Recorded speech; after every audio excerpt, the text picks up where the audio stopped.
ډیرو درنو او قدرمنو لیدونکو پام وکړئ د نن ورځې څو تازه مهمو او وروستۍ خبرونو ته.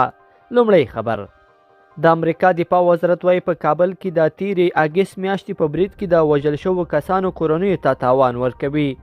دا برید چې له افغانستانه د امریکایي ځواکونو وتلو پر مهال ترسره شوی و، د کابل هوایي ډګر نه نږدې د 7 ماشومانو په ګډون د یوې کورنۍ 10 تنه ووژل. هغه مهال امریکا ویلي و چې په دې برید کې د داعش مهم غړي په نښه کړي دي. دویم خبر: نن سهار د رئیس الوزرا د دوهم مرستیال په مشرۍ یو پلاوی ازبکستان ته ولاړه.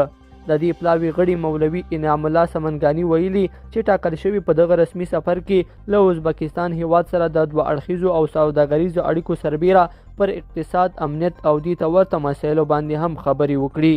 په دغه پلاوي کې د روغتیا، فرهنګي، برېښنا، لوړو زده کړو، افغانستان بانک، سوداګرۍ خونې، ترانسپورټ او ځینو نورو ادارو استازي هم شامل دي.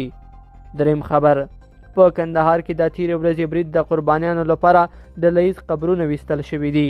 کندهار کې پرون د جمعې ورځې لمانځه پر مهال د اهل تشیع په یو جومات کې چاودنه وشوه چې له امله 41 تنه ووژل شول او تر 80 زیات نور ټپیان شول.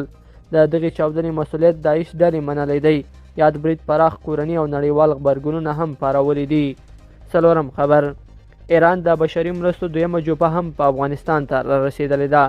د ایران د سرې میاشتې یعنی هلال احمر اداري عمومي مدیر ویلي چې د دغې ادارې له لوري د بشري مرستو دویمه جوپه هم افغانستان ته رسېدلې ده.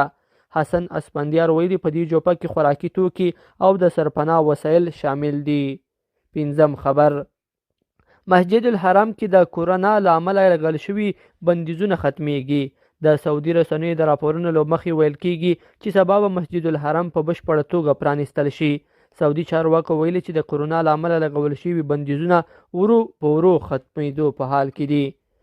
شپږم خبر: د ملګرو ملتونو امنیت شورا ویلي په کندهار کې د تیرې ورځې برید په کلکو ټکو سره غندو. د ملګرو ملتونو امنیت شورا په کندهار کې د تیرې ورځې برید غندلی دی. د ملګرو ملتونو امنیت شورا له لوري په اوږده خپره شوې اعلامیه کې راغلی دی چې دا په تیرو 2 اونیو کې په افغانستان کې په جوماتونو کې دویم برید دی چې ترسره کیږي.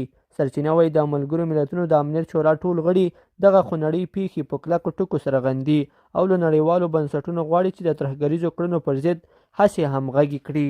لیدونکو په دې هیله چې دا خبرې ټولګې به مو تر بیه راسره لیدلې وي. که مو ویډیو خوښه شوې ویډیو لایک کړئ او چینل سبسکرایب کړئ. تر بیا ښه وخت.